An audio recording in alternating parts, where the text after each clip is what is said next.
À Noël, ma belle-mère a regardé ma fille de 6 ans et lui a dit, « Les enfants nés des tromperies de leur mère n'ont pas le droit de m'appeler grand-mère. » Elle a dit ça juste après avoir rejeté le cadeau que ma fille avait fièrement fabriqué pour elle. C'est alors que mon fils s'est levé et a prononcé ces mots qui ont plongé la pièce dans un silence de mort. Je jure que tout le salon a arrêté de respirer. Même le petit angelot en porcelaine bon marché sur la cheminée de ma belle-mère avait l'air de vouloir se boucher les oreilles. Et moi, je suis restée plantée là, comme si quelqu'un avait débranché mon cerveau.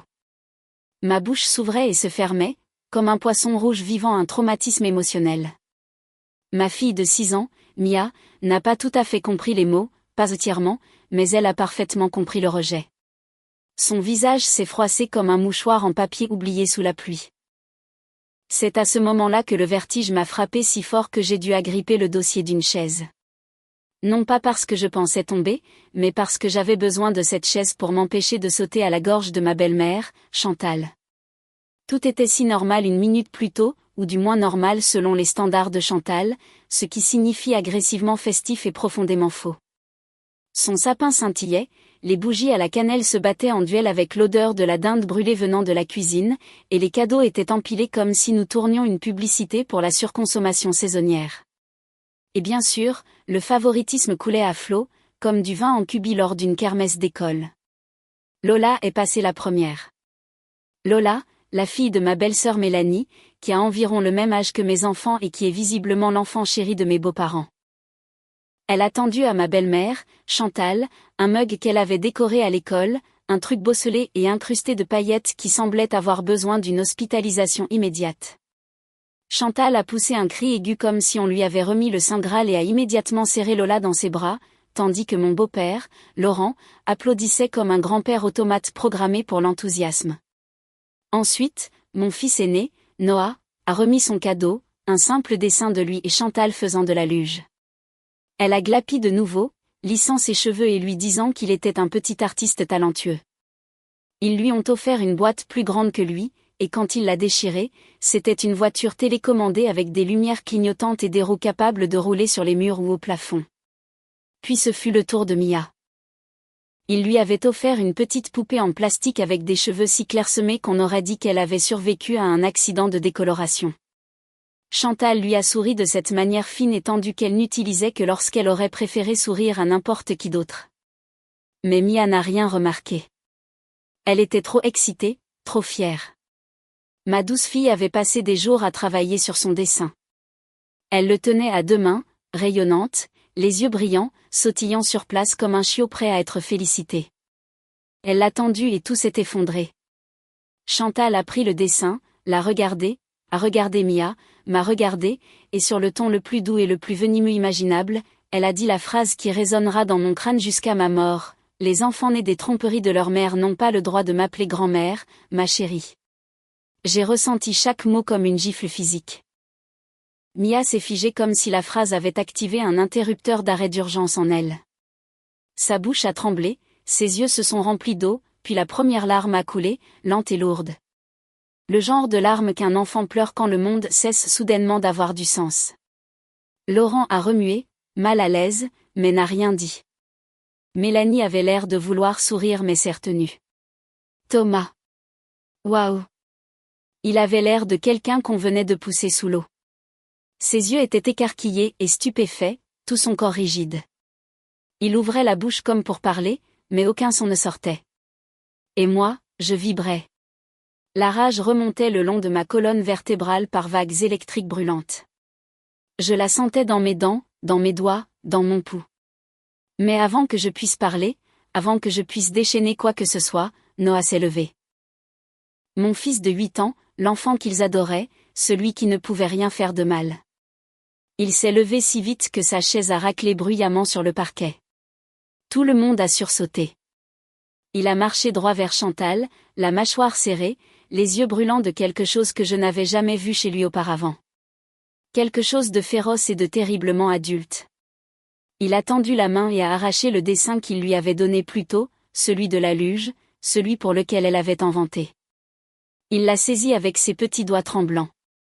Puis il a déposé la voiture télécommandée géante, ce cadeau parfait, coûteux et adoré, directement à ses pieds. La pièce a octé de stupeur. Même Mélanie a cligné des yeux comme si on l'avait débranchée.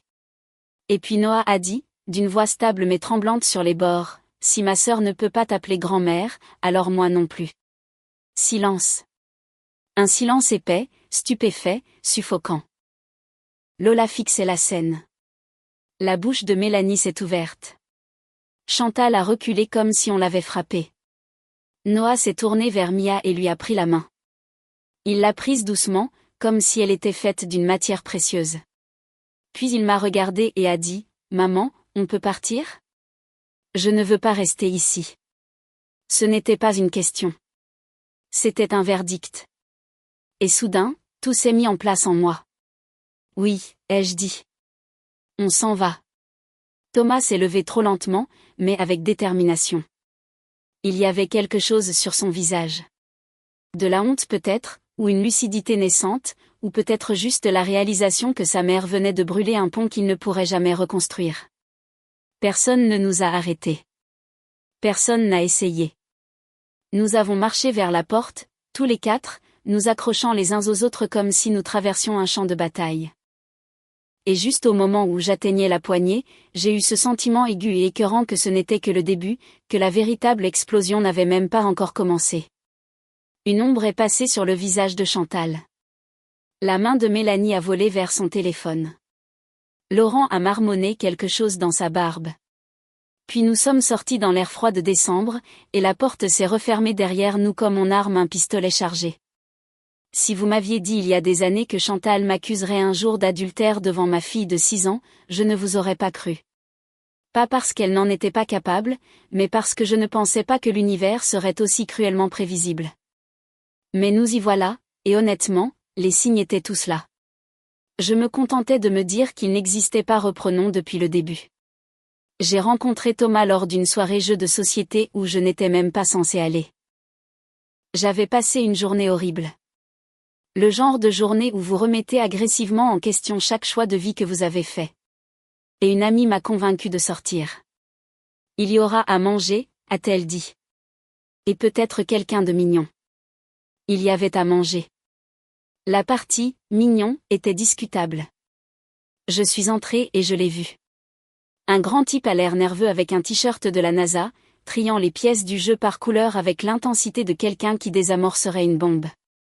Il a levé les yeux, a remonté ses lunettes sur son nez et a dit, très sérieusement.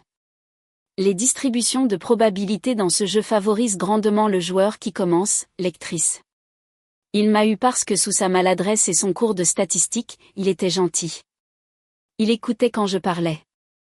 Il se souciait profondément des choses, mais pas de la manière performative dont la plupart des gens le font. C'était rafraîchissant. Il n'était pas charmant.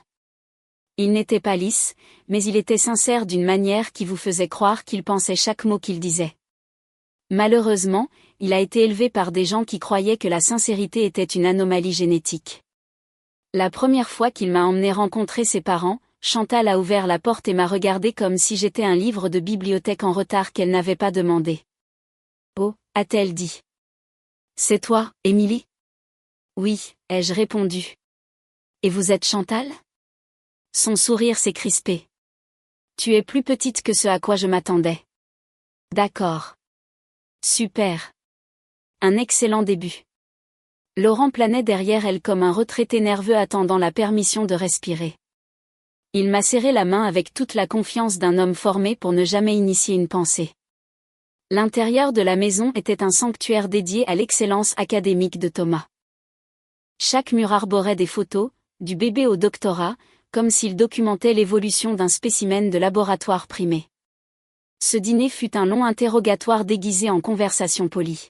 « Que font tes parents ? Qu'est-ce que tu étudies ? Tu cuisines ? Tu sais gérer l'argent ?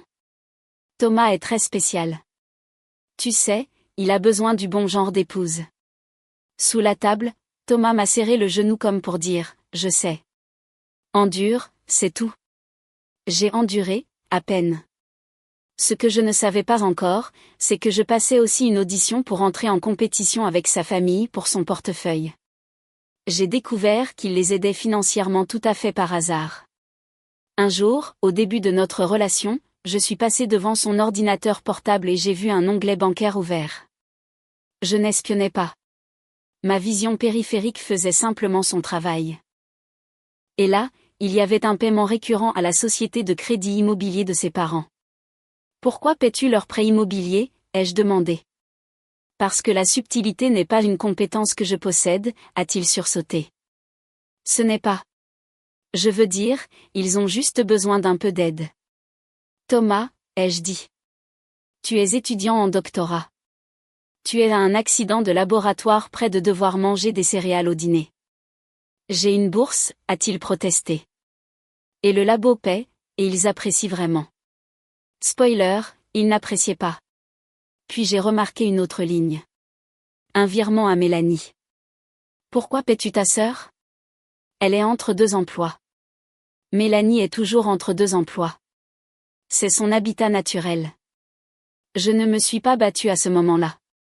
Je me suis dit que c'était son argent, sa famille, son choix. Je me suis aussi dit que c'était temporaire, ce qui, avec le recul, était adorablement naïf. Avance rapide, Thomas termine son master, entame un doctorat, travaille 70 heures par semaine pour le salaire d'une baby-sitter de collège, et envoie toujours de l'argent à la maison comme s'il parrainait 2 candidats ingrats dans un jeu télévisé. Puis il obtient un poste bien payé en sciences appliquées et je me dis, enfin, on va pouvoir respirer. Au lieu de cela, les demandes s'intensifient. Les programmes spéciaux de Lola, le nouveau diplôme de Mélanie, les réparations de la maison de ses parents, une contribution mensuelle, temporaire, qui dure on ne sait comment 3 ans. Chaque fois que j'abordais le sujet, Thomas me regardait comme si je lui demandais d'abandonner un chiot blessé. Ils ont besoin d'aide, disait-il. On s'en sort bien. On s'en sortait bien parce qu'on faisait des économies discrètement pendant que ses parents profitaient de rénovations d'urgence de leur salle de bain.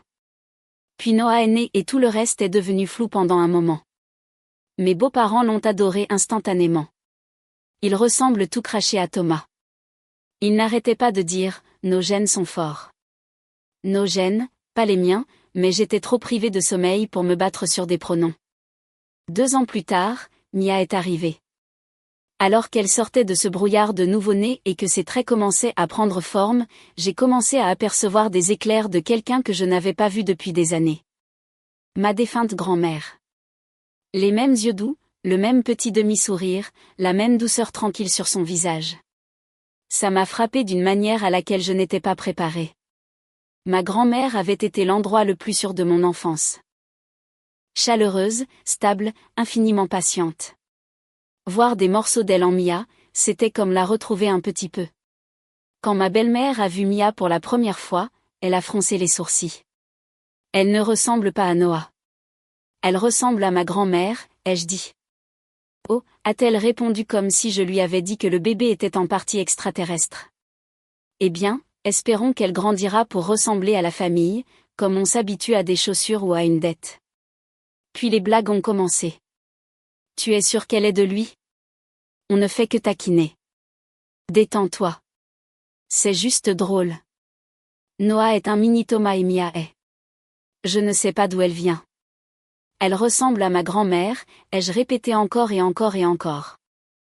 Il plissait les yeux devant les photos, haussait les épaules et continuait à sous-entendre que j'avais en quelque sorte recréé ma grand-mère en utilisant l'ADN du facteur.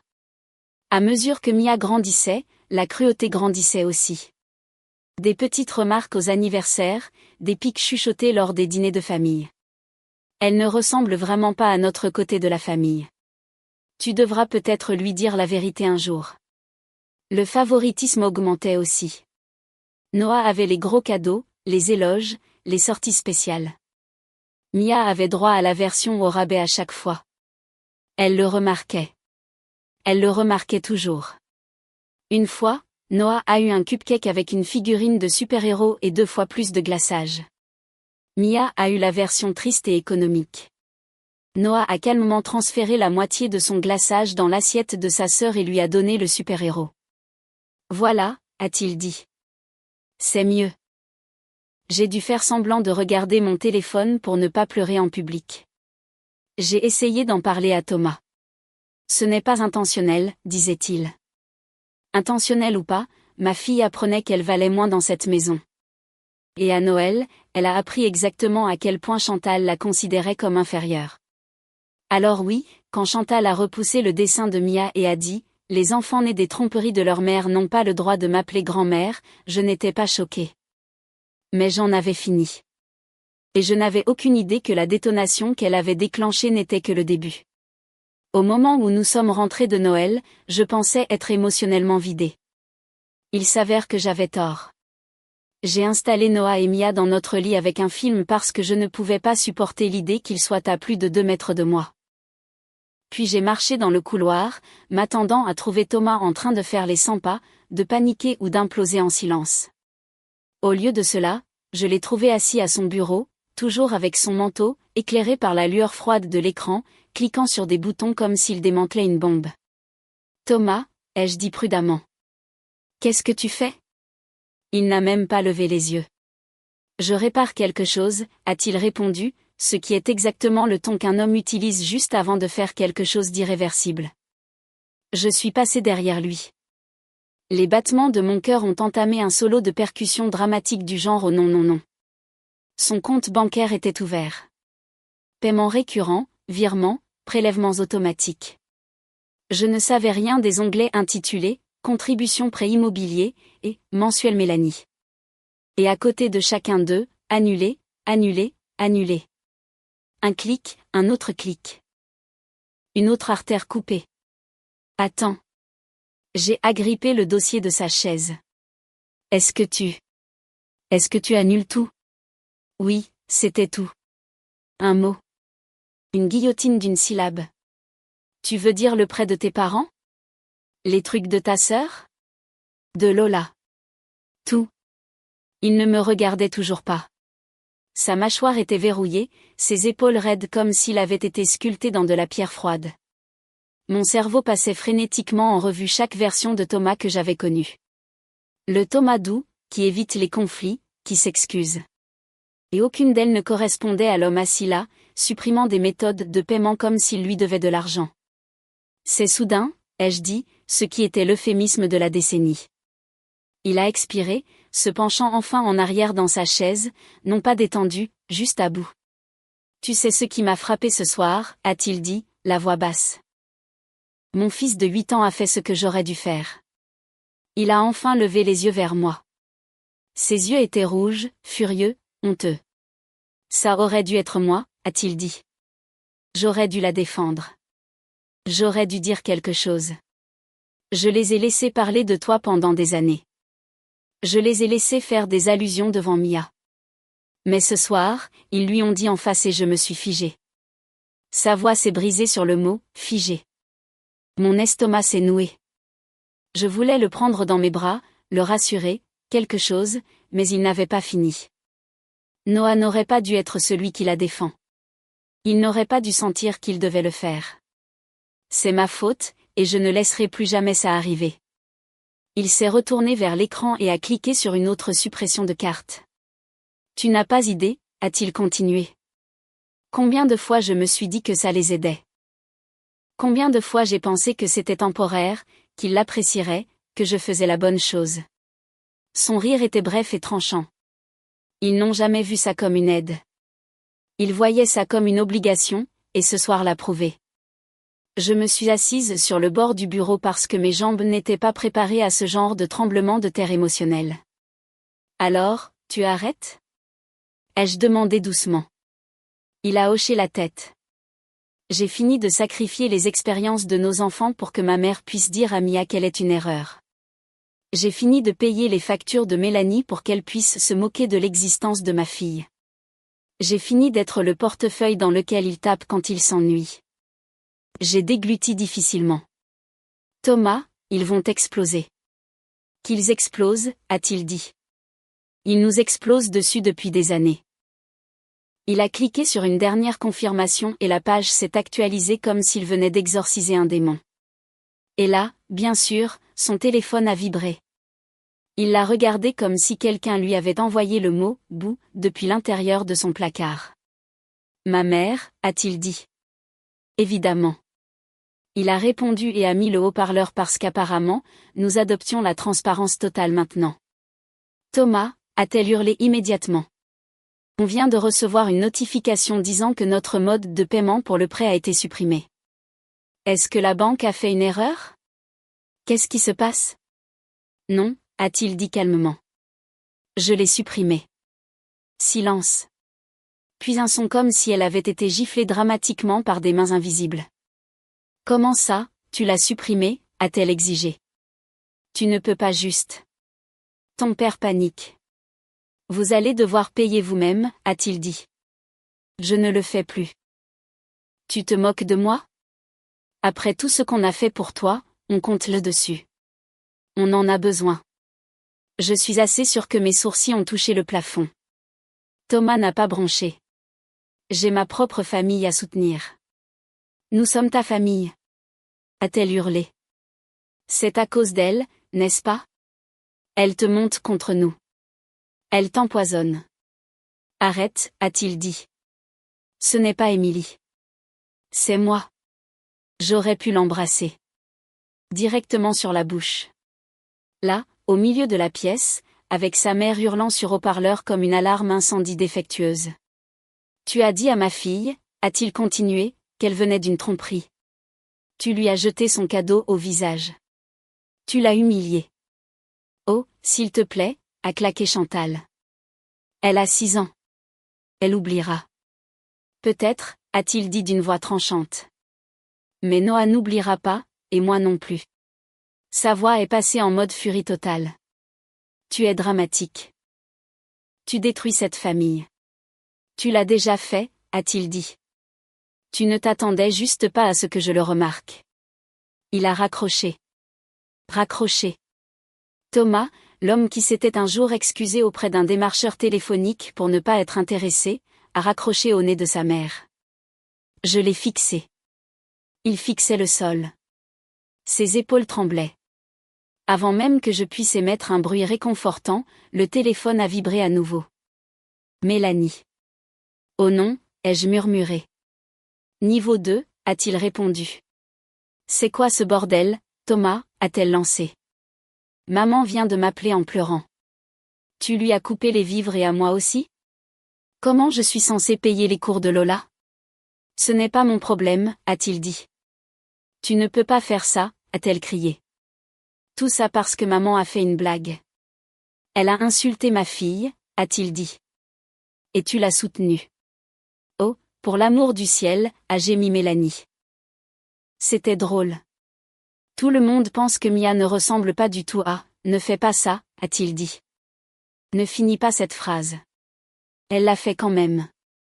Tu ne sais même pas si elle est de toi. Le silence qui a suivi était assez épais pour étouffer quelqu'un. C'est tout, a-t-il dit. On a fini. Tu jettes ta famille à la poubelle, a-t-elle hurlé. Non, a-t-il dit. Je protège la mienne. Il a raccroché à nouveau, puis il s'est penché en arrière, s'est couvert le visage et a laissé échapper un souffle qui ressemblait à 6 années de retenue. Je me suis approchée et j'ai passé mes bras autour de lui. Il ne s'est pas écarté. Je suis fière de toi, ai-je chuchoté. Il n'a pas parlé un instant, il a juste respiré. Et je savais au plus profond de moi que ce n'était pas la fin. C'était l'allumage de la mèche. Si j'ai appris une chose sur les gens comme Chantal, c'est ceci, ils ne lèchent pas leurs plaies, ils aiguisent leurs dents. La campagne de diffamation a commencé moins de 48 heures après que Thomas les a coupés. Je beurrais des tartines pour Mia quand mon téléphone a vibré avec un message d'une cousine à qui je n'avais pas parlé depuis 2 ans. Et, ça va? Ta belle-mère a posté un truc intense. Ce n'est jamais une bonne phrase pour se réveiller. J'ai ouvert Facebook et c'était là, un monologue tragique complet écrit par Chantal, avec des sauts de lignes dramatiques et une photo sépia d'elle tenant bébé Thomas comme s'il était un soldat tombé au combat. Selon elle, elle avait perdu son fils à cause d'une femme manipulatrice, avait été coupée financièrement par la force, avait été éloignée de son petit-fils par lavage de cerveau, et punie pour avoir dit la vérité que tout le monde pouvait voir. Puis est venue la pique finale. Nous avons seulement exprimé notre inquiétude parce que Mia ne ressemble pas du tout à notre famille. Nous voulions juste protéger notre fils. Pour cela, nous avons été exilés. Et puis, Comme invoqué par le groupe de discussion du diable lui-même, Mélanie a fondu dans les commentaires comme une pom-pom girl bas de gamme. Elle l'utilise. Il est aveuglé par l'amour. Voilà ce qui arrive quand on laisse la mauvaise femme prendre le dessus. Il y avait des captures d'écran de Noah et Mia côte à côte avec des cercles autour de leur visage comme s'il s'agissait de preuves sur une scène de crime. Mon estomac s'est retourné. Émilie, a demandé Thomas derrière moi. Il avait ce ton du genre dis-moi maintenant avant que je ne fasse un trou dans le mur. Je lui ai montré l'écran. Il a fixé l'écran un long moment. Sa mâchoire est tombée, puis s'est serrée, puis a fait quelque chose qui ressemblait dangereusement à un spasme. Elles disent aux gens que tu as trompé, a-t-il dit. Oui, ai-je répondu. Bienvenue dans l'expérience Chantal, maintenant avec humiliation publique en bonus. Il s'est frotté le visage. Les gens sont vraiment d'accord avec elle. C'est de la folie. Vraiment, ai-je dit. Elle répète ce récit depuis des années. C'est juste la première fois qu'elle a un public. Et puis, comme si l'univers avait décidé de pimenter les choses, les notifications ont commencé à exploser en temps réel. Waouh! Je me suis toujours demandé. Il devrait faire un test ADN. Pauvre Thomas. Elle le manipule évidemment. Cette petite fille ne lui ressemble pas du tout. Je dis ça, je dis rien. Mes poumons semblaient trop petits. Thomas a pris doucement le téléphone de mes mains et l'a posé avant que je ne le jette dans le grille-pain. Tu ne mérites rien de tout ça, a-t-il dit doucement. Dis-moi juste ce que tu veux faire, et je suis avec toi. J'ai pris une inspiration. On fait un test ADN. Mettons fin à ce cirque. Mia n'a pas compris pourquoi quelqu'un a passé un écouvillon à l'intérieur de sa joue, mais Thomas lui a expliqué que c'était comme une activité amusante de club scientifique. Noah a demandé s'il pouvait être testé aussi. Nous lui avons dit peut-être la prochaine fois. Attendre les résultats, c'était comme retenir sa respiration sous l'eau. Pas parce que je doutais, jamais de la vie, mais parce que je savais ce qui arriverait quand la vérité éclaterait au grand jour. Et Chantal ne pouvait pas se cacher de la lumière du jour. Pendant que nous attendions, je suis allée chez ma mère et j'ai sorti les vieilles boîtes de photos. Le visage de ma grand-mère me regardait sous tous les angles, souriant, sérieux, riant avec le même plissement doux des yeux que Mia a quand elle est vraiment heureuse. La ressemblance n'était pas seulement troublante. C'était comme si quelqu'un avait cousu un morceau d'elle en ma fille. Et c'était quelque chose que Chantal aurait su si elle n'avait pas passé la dernière décennie à prétendre que ma famille n'existait pas. Quand l'email avec l'ADN est arrivé, je l'ai ouvert assise à côté de Thomas sur le canapé, ma jambe tressautant comme un lapin nerveux. Probabilité de paternité 99,999%. J'ai expiré. Je n'avais pas réalisé que je retenais mon souffle depuis si longtemps. Félicitations, ai-je dit sèchement. Tu es en fait le père de l'enfant que tu élèves depuis 6 ans. Il a reniflé de mépris. Envoie-le-moi. Nous n'avons pas répondu à Chantal. Nous n'avons pas commenté son post. Nous n'avons pas tagué, ni confronté, ni envoyé de messages, ni argumenté. Nous avons simplement fait notre propre publication. Un collage. Mia souriante. Thomas tenant bébé Mia. Une photo de ma grand-mère. Une photo de Mia à côté de ma grand-mère. Et notre légende, pour tous ceux qui ont entendu les rumeurs, voici les faits. Mia est l'enfant biologique de Thomas. ADN 6 juin. Elle ressemble aussi exactement à la grand-mère d'Émilie, ce que vous sauriez si vous aviez pris la peine de connaître sa famille au lieu de remettre en question sa fidélité pendant des années. Quelqu'un a dit à notre fille de 6 ans qu'elle venait d'une tromperie et qu'elle n'avait pas le droit de l'appeler grand-mère.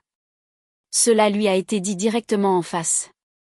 C'est pourquoi nous avons coupé le contact. C'est pourquoi le soutien financier a pris fin. On ne parle pas à un enfant de cette façon en espérant continuer à le voir. Thomas a reposté la même chose avec un paragraphe supplémentaire. Depuis mes études supérieures, j'ai envoyé à mes parents et à ma sœur entre 500 et 900 € par mois. Tout ce qu'ils demandaient, tout ce qu'ils disaient ne pas pouvoir couvrir. Quand j'ai finalement fait le total de tout ça, cela représentait 80 940 €. J'ai la preuve de chaque virement. Et après tout ça, ils ont accusé ma femme de tromperie et ont dit à ma fille qu'elle n'était pas de moi. C'est terminé. Nous avons cliqué sur publier. Puis nous avons attendu environ 7 minutes. Rien ne s'est passé. Puis tout s'est passé. Les commentaires ont afflué. Je n'avais aucune idée qu'elle avait dit ça à Mia. C'est dégoûtant. Oh, waouh. La ressemblance avec ta grand-mère est indéniable. Je suis tellement désolée. Aucun enfant ne mérite ça. Honnêtement, bravo d'avoir coupé les ponts. Et dans les groupes de discussion, le silence, puis la confusion, puis l'effondrement silencieux et satisfaisant des gens réalisant qu'ils avaient soutenu le mauvais camp. Une cousine m'a envoyé un message privé. Je suis tellement désolée. Je ne savais pas. Je pensais que Chantal exagérait. C'est horrible. Une autre, elle a vraiment dit ça à une enfant de 6 ans? Ce n'est pas correct. Mieux encore, Chantal avait un grand anniversaire qui approchait, qu'elle planifiait depuis des mois. Les invitations avaient été envoyées à la moitié de la famille élargie, et une par une, tout le monde a annulé. Désolée, je ne pourrai pas venir. Je ne viendrai pas après ce que j'ai entendu. Je suis mal à l'aise de soutenir quelqu'un qui parle aux enfants de cette façon. Elle s'est retrouvée avec un gâteau hors de prix, une salle vide et Laurent essayant de faire semblant d'aimer être seul avec elle. Je ne vais pas mentir, j'ai savouré cette image. Mais le vrai retournement de situation est survenu plus tard cette semaine-là sous la forme d'un appel téléphonique d'un numéro inconnu. Est-ce Émilie? A demandé une voix. Plus âgée, plus incisive, polie. Oui, c'est Virginie, a-t-elle dit. La tante de Thomas. Je me suis figée. Nous nous étions rencontrés 2 fois. C'était la sœur aînée de Chantal, 10 ans plus sage et 90% moins déséquilibrée. J'ai vu les publications, a-t-elle dit. J'ai aussi eu la version non filtrée de quelqu'un qui a vraiment une colonne vertébrale. Je n'ai pas osé rire, mais j'en avais envie. J'ai juste une question, a-t-elle continué. Est-ce que Chantal a vraiment dit ça à ta fille? Oui, ai-je dit, droit dans les yeux. Et les 80 000 euros? Exact. J'ai entendu une longue expiration. Eh bien, a-t-elle dit, sa voix devenant nette. Alors j'ai pris une décision. Mon cœur a fait un petit bond bizarre. Quel genre de décision? Le genre qui implique des avocats, a-t-elle dit. Et des testaments. J'ai agrippé le comptoir. J'ai retiré ma sœur, a-t-elle continué. Chaque centime qu'elle attendait ira maintenant à Thomas et aux enfants. J'ai également établi un fonds fiduciaire qui commence à verser immédiatement. Je préfère voir mon argent aider une famille intègre plutôt que de récompenser la cruauté. Je ne parlais pas. Je ne pouvais pas, et avant que tu ne t'inquiètes, a-t-elle ajouté, ce n'est pas de la charité. C'est de la justice. Tes enfants méritent mieux que de grandir dans l'ombre de l'amertume de Chantal. Quand j'ai raccroché, je suis restée là un long moment, stupéfaite, le cœur battant dans la gorge. Thomas est entré. C'était qui? Ta tante, ai-je dit. Tu vas vouloir t'asseoir. Parce que soudain, pour la première fois depuis des années, l'équilibre du pouvoir avait basculé, non pas parce que nous nous étions battus plus fort, non pas parce que nous avions crié plus fort, mais parce que quelqu'un avait enfin vu la vérité et décidé que c'en était assez. Et la meilleure partie, c'est que Chantal ne pouvait pas me blâmer pour ça. Elle s'était fait ça toute seule.